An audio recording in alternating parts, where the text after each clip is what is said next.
de Deus, seja bem-vindo entre nós. Bom dia, Espírito Santo de Deus, fique à vontade entre nós, para renovar, para restaurar a minha alma. Para renovar, para restaurar a minha alma. Bom dia, Espírito Santo. Bom dia, Espírito Santo de Deus, seja bem-vindo entre nós.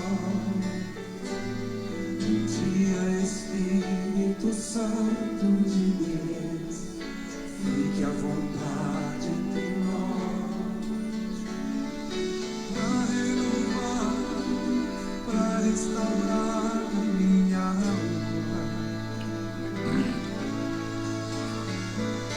para renovar, para restaurar a minha alma. Aleluia. Abra os seus braços e diga para ele. Bom dia, Espírito Santo. Vem sobre a minha vida nesta manhã.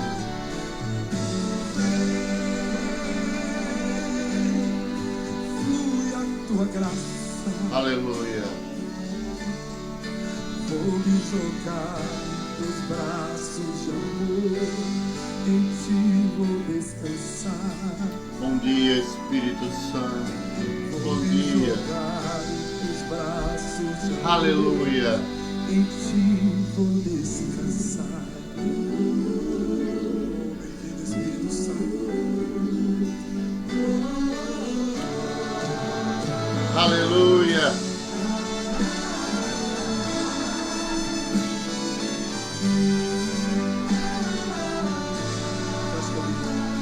Bom dia, Espírito Santo de Deus, seja bem-vindo entre nós. Bom dia, Espírito Santo.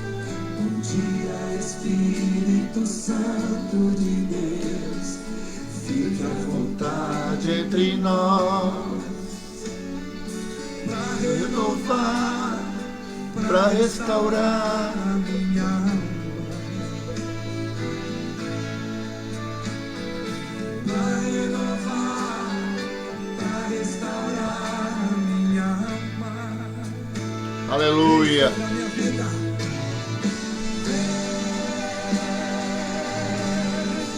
Sobre a minha vida.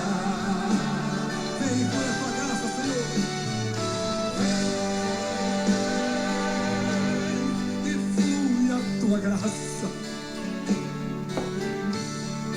Vou me jogar nos braços de amor, em ti vou descansar. Glória a Deus. Jogar em teus braços de amor, em ti vou descansar. Vem sobre a minha vida, canta. Vem sobre a minha vida. Vem por a tua graça, Senhor. E flui a tua graça. Aleluia. Bom dia. A graça e a paz do Senhor Jesus. Amém. Bom dia, Josué. Tudo bem, querido? Estamos juntos aí. Deus abençoe o teu dia, a tua semana. Deus abençoe a tua casa, a tua família. Deus abençoe tudo aquilo que você tocar nesse dia. Bom dia, minha filha Cintia. Deus te abençoe. Possamos ter um dia abençoado. Bom dia a todos aqueles que estão conosco nesta manhã. Em nome do Senhor Jesus Cristo. Bom dia, Espírito Santo de Deus. Seja bem-vindo. Tu és bem-vindo nesta manhã. Em nome de Jesus. Aleluia.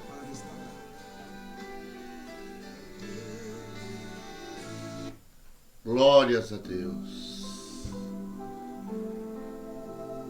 uma palavra nesta manhã para aquecer os nossos corações, uma palavra para iniciarmos este dia.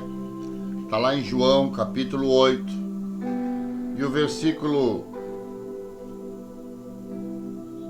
25 em diante.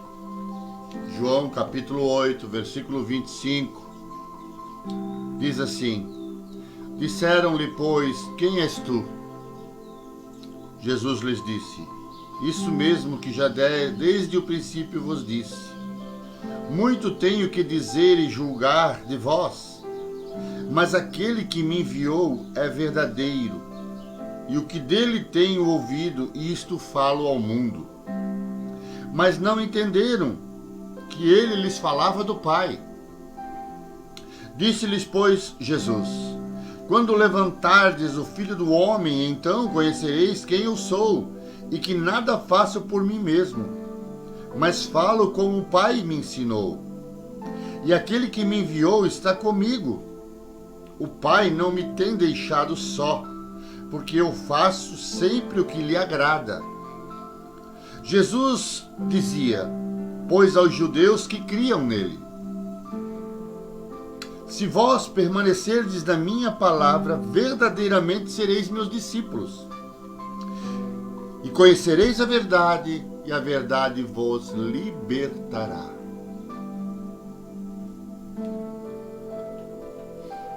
Nesta manhã, queridos, quero trazer uma palavra de conforto, mas também de confronto. Aqui Jesus está fazendo o seu discurso sobre a sua missão. Ele está falando aos judeus que criam nele, os judeus que acreditavam nele. E ele está dizendo a essas pessoas, esses cristãos, esses judeus que estavam ali e aqueles que criam nele, que ele não fazia nada daquilo que ele fazia vinha dele, mas tudo aquilo que ele havia aprendido com o Pai. Tudo aquilo que o Pai havia dito para ele falar, e ele não falava dele, ele falava do Pai. Como assim nós temos uma missão de não falarmos de nós, mas falarmos do amor de Deus, falarmos do amor de Cristo. Mas muitos ainda naquele tempo não entenderam, como nos dias de hoje muitos também não estão entendendo. É bem verdade que alguns estão com a palavra distorcida. É bem verdade que nos dias de hoje há muito mais pessoas denegrindo o Evangelho do que trazendo a verdade. Há muito mais pessoas querendo tirar proveito do Evangelho do que se deixar ser usado por Deus pelo Evangelho. Mas a palavra do Senhor também nos diz que nós não devemos nos alicerçar nas coisas erradas. Não podemos olhar para o ímpio ou pela prosperidade do ímpio, daquele que não crê em Jesus. Porque o sol nasce para todos, mas a sombra é só aqueles que plantaram uma árvore. A chuva cai na terra e rega toda a terra, tanto do ímpio quanto do aquele que é cristão, daquele que é obediente. Mas só colhe aquele que plantou. E cada um vai colher aquilo que plantou. E aquele que me enviou está comigo. Então aquele que nos chamou para uma boa obra, aquele que nos arregimentou para uma boa obra, ele diz que está conosco. Deus está conosco. Deus é comigo, Deus é contigo, desde que nós venhamos fazer a sua vontade, desde que nós venhamos fazer aquilo para o qual Ele nos chamou e nos enviou, desde que nós sejamos obedientes e fiel à sua palavra, aos seus mandamentos. A palavra do Senhor diz, lá em Deuteronômio, diz assim, se ouvirdes atentamente a minha voz e me obedeceres, comereis o melhor desta terra. Ele não está falando da vida eterna, ele não está falando dos céus, ele está falando desta terra, então ainda tem jeito para nós termos uma vida boa diante do Senhor. Ainda que se levantem as nuvens, as tribulações, ainda que venham as adversidades, ainda que as enfermidades nos atacam, mas ainda assim comeremos o melhor dessa terra. Mas o versículo-chave nesta manhã é o versículo 32 do capítulo 8. E conhecereis a verdade, e a verdade vos libertará. Nos dias de hoje, queridos, nesta geração, as pessoas não querem conhecer a verdade. Porque a verdade ela é libertadora. A verdade ela é esclarecedora. A verdade é luz que não deixa nada escondido debaixo do tapete. Não deixa nada escondido dentro de armário. Ela não deixa nada escondido. A verdade, ela traz à luz aquilo que precisa ser feito conserto. Mas as pessoas não querem ouvir a verdade. Elas não aceitam a verdade. Quando você leva as pessoas a conhecer a verdade, e não é a verdade do outro, mas é a minha verdade sobre a minha vida, sobre aquilo que eu preciso fazer conserto, sobre aquilo que eu estou fazendo de errado, sobre aquilo que eu estou pecando, eu não aceito. Então eu prefiro me afastar, buscando lugares onde eu possa me esconder, buscar lugares onde eu possa maquiar a verdade. Mas nós precisamos entender que conhecereis a verdade e a verdade vos libertará, porque a ferida precisa ser aberta. Eu me lembro que quando eu era criança e nós jogando futebol, caía de bicicleta, a primeira coisa que o pai chegava, ele limpava e passava mentiolato. O mentiolato ardia mais do que o machucado. O metiolato ele ardia mais do que quando você caía, mas ele trazia cura, ele desinfetava, ele limpava, assim é a verdade. Mas é que agora nessa geração, nos dias de hoje, já fabricaram um metiolato que não arde mais. Fizeram um remédio que passa e maqueia, mas não arde mais. Assim está sendo a verdade nos últimos dias. Assim está sendo a verdade nesses dias e nessa geração. As pessoas não querem ouvir a verdade, elas querem ouvir aquilo que lhes agrada. Elas querem fazer as coisas do jeito que elas estão. Mas nós precisamos entender que para servir a Deus, nós precisamos entender que para fazer a obra de Deus, essa obra primeiro começa na minha vida. Essa obra começa primeiro em mim. E ela não é externa, ela começa por dentro. A verdade da minha vida começa a ser extraída de mim, ela começa a ser colocada para fora, de dentro para fora em mim. Então eu preciso consertar a minha vida, eu preciso colocar a minha vida em ordem, eu preciso alinhar a minha vida aos céus, para que o meu chamado, para que aquilo que eu tenho para fazer para Deus, seja com excelência. 1 Timóteo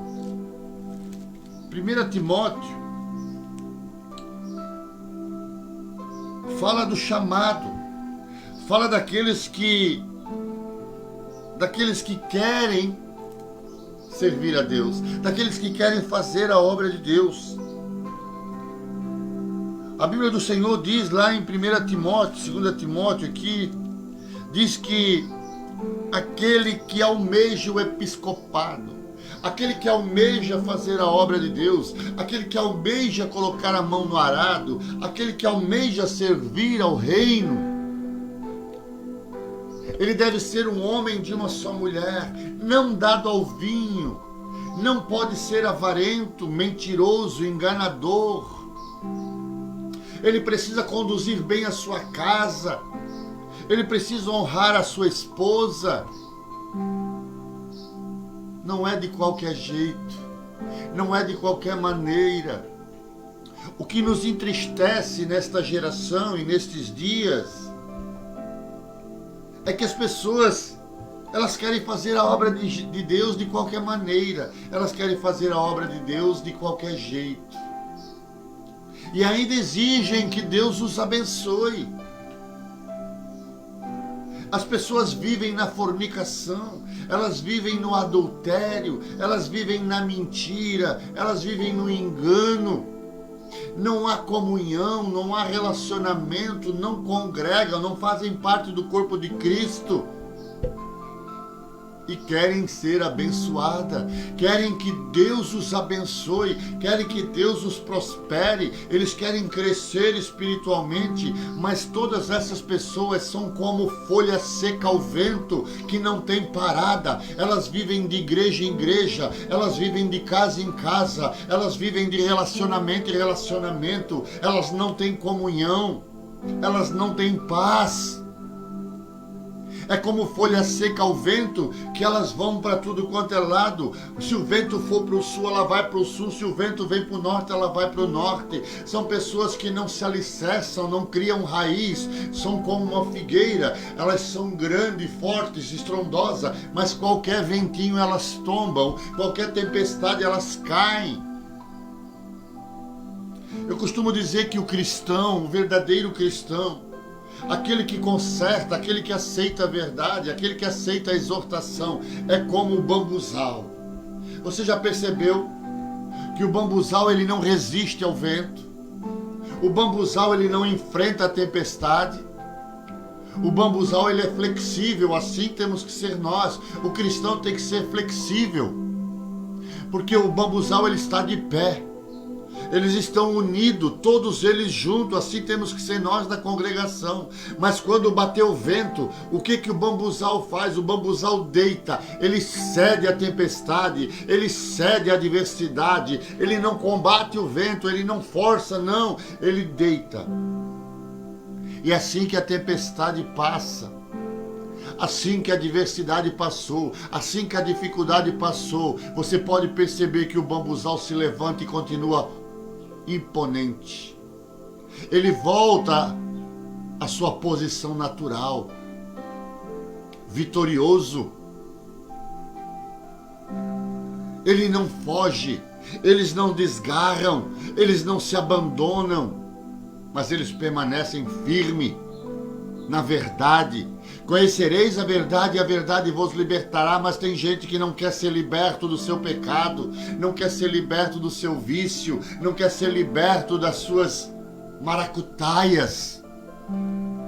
Servir a Cristo é renunciar aos prazeres do mundo, mas pessoas preferem trocar o compromisso, a responsabilidade, a aliança que fizeram com Deus por momentos de prazer. Os prazeres do mundo têm afastado as pessoas da obra, têm afastado as pessoas da presença. Querido, nós temos muitos exemplos na Bíblia. Podemos ver o exemplo de Saul. Quando Saul fugiu do seu chamado para fazer o que não tinha sido chamado, Deus tira o espírito dele, de Saul, e coloca um espírito atormentador. Assim, nos dias de hoje, tem muito cristão, tem muito crente que não tem mais o Espírito Santo, mas tem um espírito atormentador, porque se afastaram da presença. Ai, pastor, mas que palavra forte! É para te exortar, é para te confrontar nesta manhã, para que você realmente volte, para que você realmente você seja como o bambu, que diante das lutas, das adversidades, diante da exortação, diante da disciplina, você se curve. Que você dê um tempo, mas passando a tempestade, passando a luta, passando a enfermidade, passando os obstáculos, você volte e fique na presença do Senhor firme. Aleluia! Conhecereis a verdade e a verdade vai te libertar. Procure viver a verdade de Deus e não a sua verdade. porque a sua verdade ela está maquiada. A sua verdade só leva você cada vez mais para longe de Deus, porque você busca alicerce. Muitas vezes nós buscamos versículos bíblicos isolados para nos defender ou para nos atacarmos, mas existe um texto de um contexto. Mas muitos usam o texto para pretexto e dar desculpa. Que nesta manhã você possa conhecer a verdade. Conhecereis a verdade, e a verdade vos libertará. Deixe a verdade te libertar, querido. Enfrente a verdade. Não fuja dela. E conhecereis a verdade, e a verdade vos libertará. Jesus, ele falava aos judeus, mas aos judeus que criam. E nesta manhã eu estou falando em você que crê em Jesus. Você que crê em Deus. Você que diz e bate no peito: Deus é comigo. Se Deus é contigo, você vai exercitar o que diz o capítulo 8 do versículo 32. Conhecereis a verdade e vos sereis liberto. Seja liberto desse vício que você tem. Seja liberto desta mentira, deste engano, desta idolatria, desta murmuração. Para de criticar, para de falar mal. Vai orar, vai buscar a Deus. Você não foi chamado para fazer a parte do inimigo. O acusador já tem um, e o nome dele é Satanás. Você não foi chamado para acusar. Você não foi chamado para murmurar. Você não foi chamado para apontar o dedo. Você foi chamado para fazer uma grande obra, para ser um instrumento, uma ferramenta nas mãos de Deus. Você foi escolhido, você é uma bênção. Em nome do Senhor Jesus Cristo, eu profetizo sobre a tua vida que a partir de hoje conhecereis a verdade e ela vos libertará, em nome de Jesus. Amém? Que Deus te abençoe, querido. Que o Senhor resplandeça a sua face sobre a sua vida. Eu oro por você nesta manhã. Querido e amado Deus, eu quero orar por esta pessoa que está ouvindo este vídeo, por esta pessoa que está vendo esta live. Meu Deus, que neste momento o teu Santo Espírito possa adentrar na casa desta pessoa, possa adentrar no seu trabalho, possa adentrar nos seus negócios, na sua vida financeira, espiritual, sentimental, emocional. Que nesta manhã o teu Santo Espírito traga a verdade para o seu coração. Meu Deus, que ele se torne um grande instrumento, uma grande ferramenta nas tuas mãos. Que ele possa contemplar a tua glória. Por isso, Senhor, nesta manhã, em nome do Senhor Jesus Cristo, eu quero abençoar esta vida. Em nome do Pai, do Filho e do Espírito Santo. Amém e amém. Glória a Deus. Amém, queridos? Deus te abençoe. Que você tenha um dia abençoado, uma semana abençoada, em nome do Senhor Jesus. E até amanhã de manhã, com mais uma palavra, se Deus assim o permitir. Amém? Que Deus te abençoe. Eu quero ministrar cura nessa noite. Enquanto você está